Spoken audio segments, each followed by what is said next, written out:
Chapter 11, Light, Shadows, and Reflections. So, this chapter says about light, shadows, and reflection. So, light, we know light is a kind of energy, okay, which gives us the sensation of sight. We can see with the help of light, we can see. Shadows are formed when light falls on an opaque object, okay, and light is blocked. So, behind the object, shadow is formed. And reflections are where light falls on a smooth surface and bounce back, okay, or changes its path. That is a reflection, okay, that is reflection. So here it is saying in the first paragraph,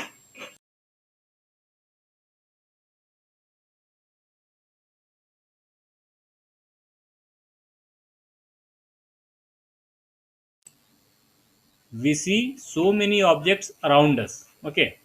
So this is natural, we see objects around us. On the way to school, we see things like buses, cars, cycles, trees, animals, and sometimes flowers. How do you think we see objects? Okay, so this gives us an idea that we see knowingly or unknowingly when we open our eyes. So we see things around us. Okay, and how do we see? It is asking one question. So we see with the help of eyes. That is one thing, but only in the presence of light. Okay, that completes it. So think of the same places at night time if it were completely dark. So it is saying that now see again the same object when it is dark. Okay, so you will not be able to see because light is not there. What will you see? Suppose you go inside a completely dark room. Are you able to see any objects in the room? Definitely no.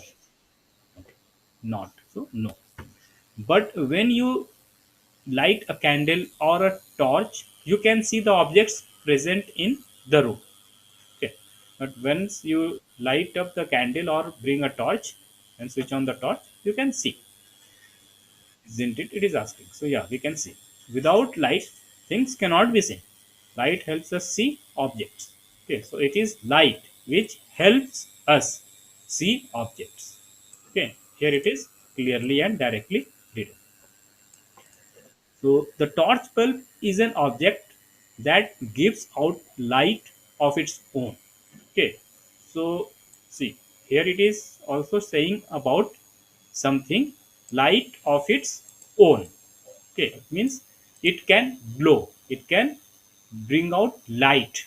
Okay. So torch bulb is an object that can bring out light of its own. Definitely with the help of batteries it is able to generate light. Okay, so the sun is another familiar object that gives its own light. Another familiar object that we see daily, that is sun or sunlight. So sun is another object that have its own light. During the day, its light allows us to see objects. Objects like the sun that give out or emit light of their own are called luminous objects. So the objects which have their own light, okay, is called luminous objects. What about objects like a chair, a painting, or a shoe? So these are the examples of some of the objects which do not have their own light. Okay, so they reflect light, but they don't emit light. Okay, so we see these when light from a luminous object like the sun, a torch, or an electric light falls on these and then travels towards our eye. Transparent, opaque, and translucent object is the next topic that we are going to read. So before this, so the object which do not have their own light are called non-luminous object. So luminous spelling will remain same. Non-luminous object. These objects are non-luminous objects. So now transparent, opaque, and translucent objects. Recall our grouping objects as opaque, transparent, or translucent in chapter 4. So we have already read it in chapter 4 about the transparent, translucent and opaque objects. If we cannot see through an object at all, okay, if we cannot see through an object at all, it is an opaque object. So this is the definition of opaque object. So it will not allow the light to pass through it. It is an opaque object, like wall. Okay, wall of your room is opaque. Doors are opaque because you cannot see through it. If you are able to see clearly through an object, it is allowing light to pass through it and is transparent. Okay, so if light is allowed to pass through an object, or if light passes through an object, okay, the object is called transparent object.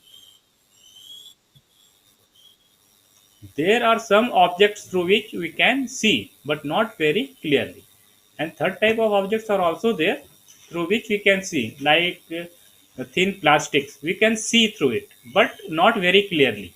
Okay, so such objects are known as translucent objects. Even some glasses are like that, or tinted glasses are like that, through which we can see partially. Those objects are called translucent objects. Now, activity 1, what does it say? Look around yourself and collect as many objects as you can. An eraser, plastic scale, pen, pencil, notebook, single sheet of paper, tracing paper, or a piece of cloth. Try to look at something far away through each of these objects. Okay, you collect some of the objects and try to see if you can see behind that object or not. Is light from a far away object able to travel to your eye through any of the objects? Record your observation in a table as shown in table 11.1. We see that a given object or material could be transparent, translucent, or opaque, depending on whether it allows light to pass through it completely, partially, or not at all. So, this activity was to find out if the object is transparent, translucent, or opaque. Okay. Now, 11.2 is what exactly are shadows? Okay. So, you see shadows. Okay, we can see the shadow, but only the shadows are dependent on the light in one way, or the object which blocks the light.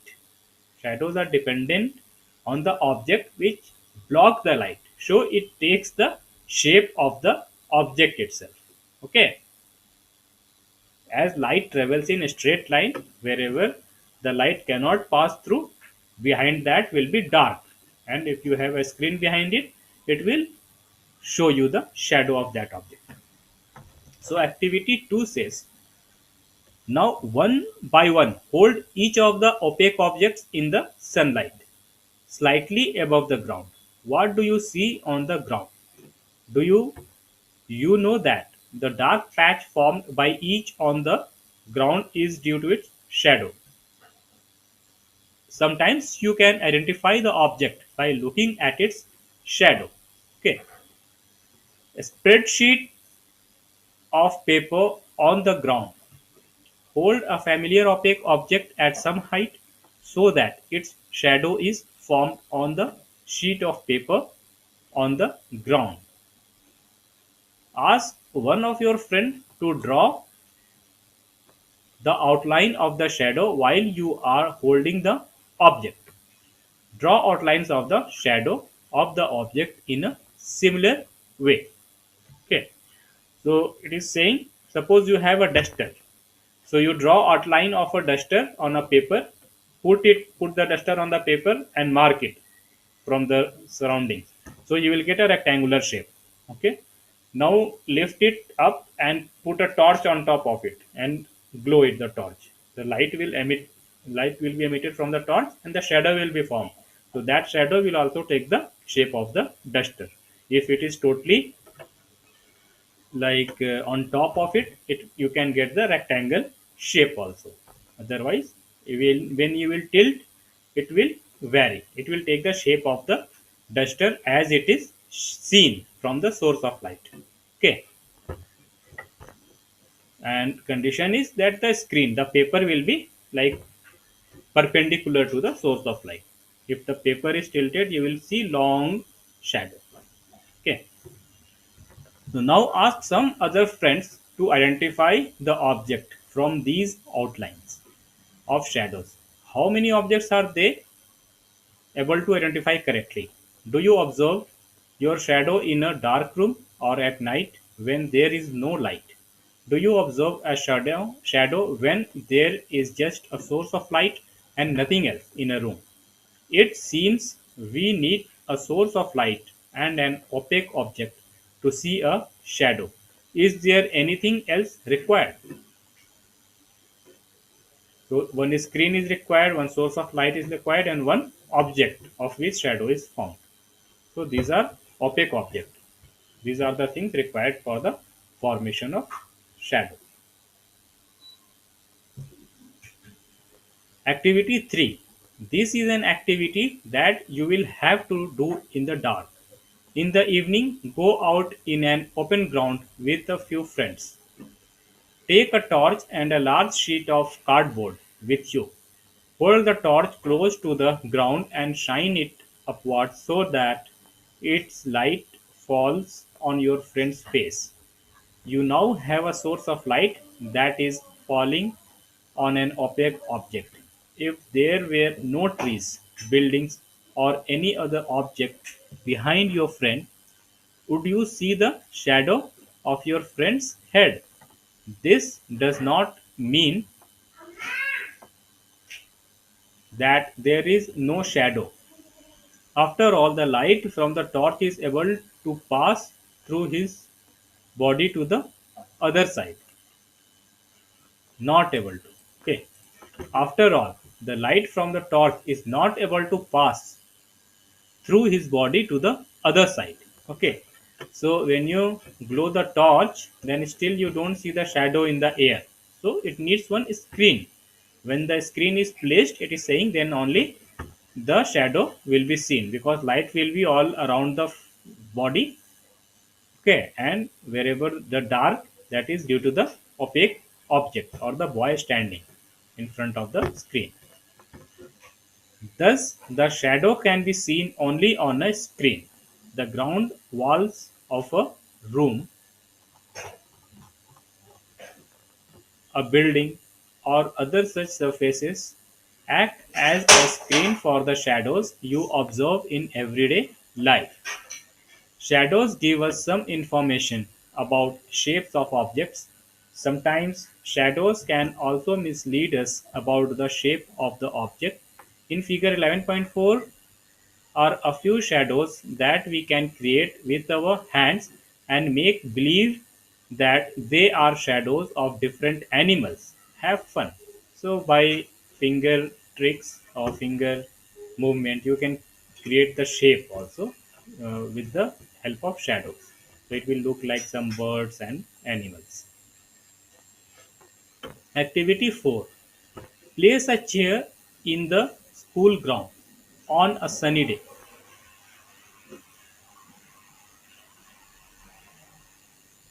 Activity 4. Place a chair in the school ground on a sunny day. What do you observe from the shadow of the chair? Does the shadow give an accurate picture of the shape of the chair? If the chair is turned around a little, how does the shape of the shadow change? Okay, so it is saying that you keep a chair and see the shadow of the chair and then turn the chair. So the shadow formation can also change.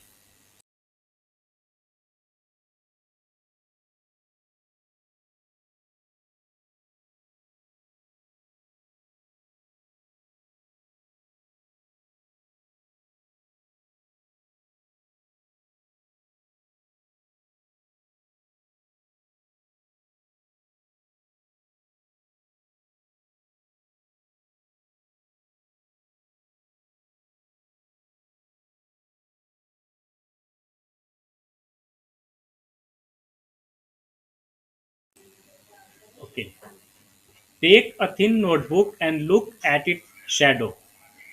Then take a rectangular box and look at its shadow. Do the two shadows seem to have a similar shape? Okay. So different object will have different shadows. Take flowers or the other object of different colors and look at their shadows. So flower shadow will also look different. A red rose and a yellow rose, for instance. Now it is saying different thing. It is saying if you take red rose or a yellow rose, so shadow doesn't depend on the color. It will show the same shadow,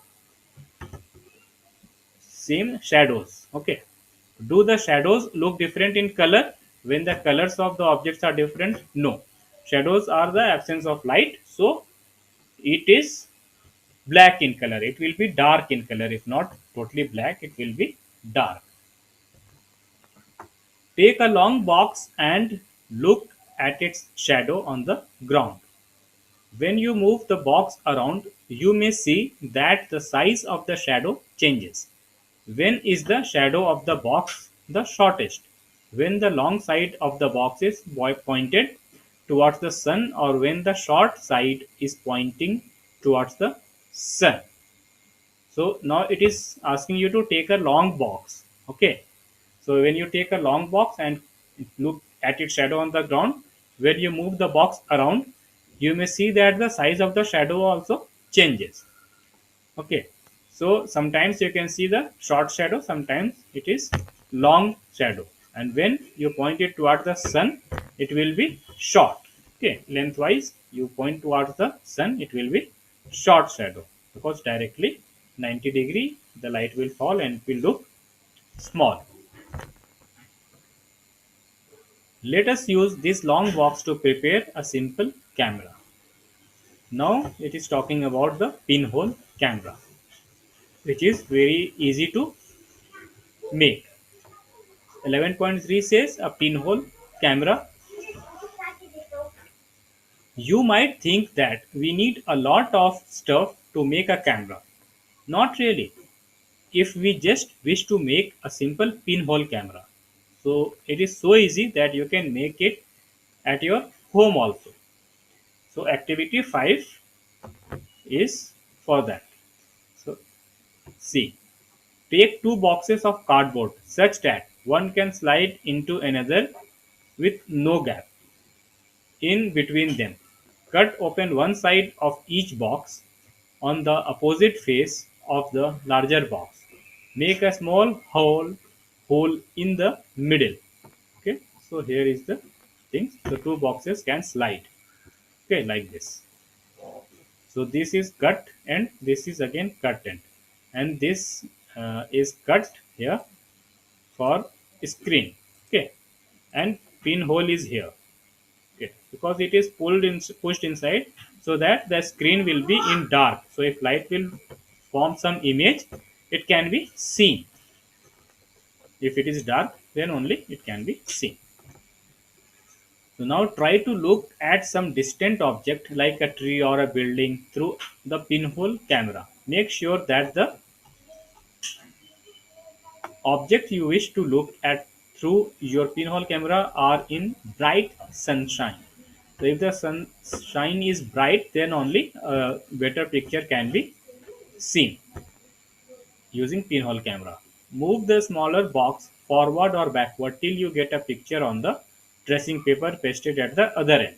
So you have to push and pull to see the correct picture.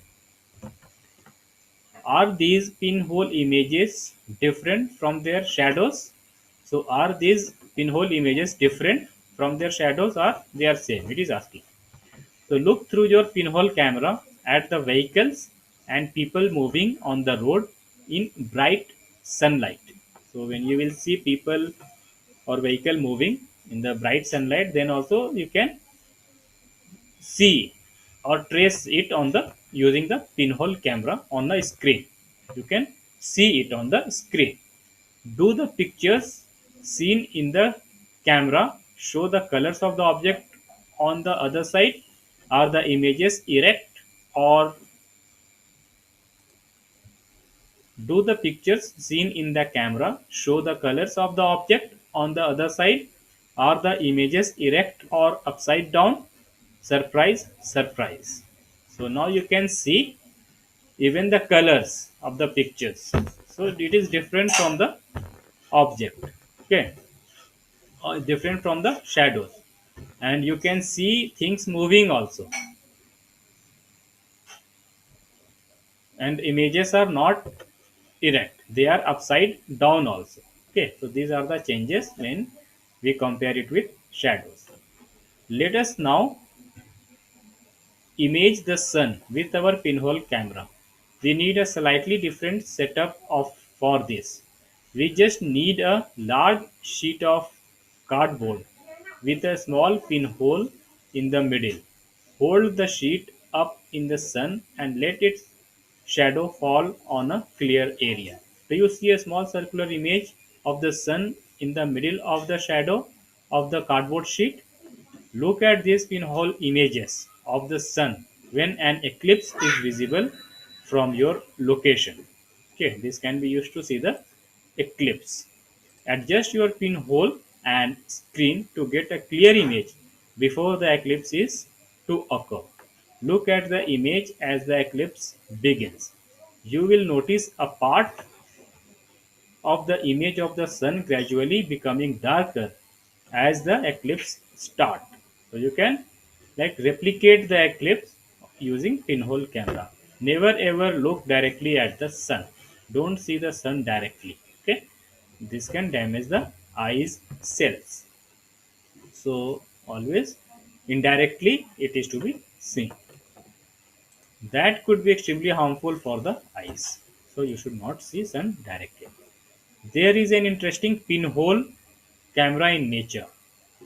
Sometimes when we pass under a tree covered with large number of leaves, we notice small patches of sunlight under it. These circular images are in fact pinhole images of the sun. So under the big trees which is dark, and if sunlight passes through the small holes through the leaves, it acts like a pinhole camera and images are seen on the ground. The gaps between the leaves act as the pinholes. These gaps are all kinds of irregular shapes, but we can see circular images of the sun. Try to locate images of the sun when an eclipse occurs next.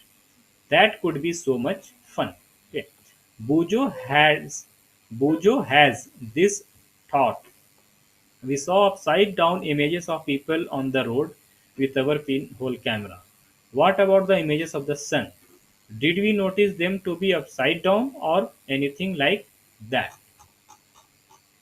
Paheli has another thought. Surely, all these results that we are seeing formation of shadows and pinhole images are possible only if light moves in a straight path. So all these pinhole camera images and shadows are possible only because only because light travels in straight line.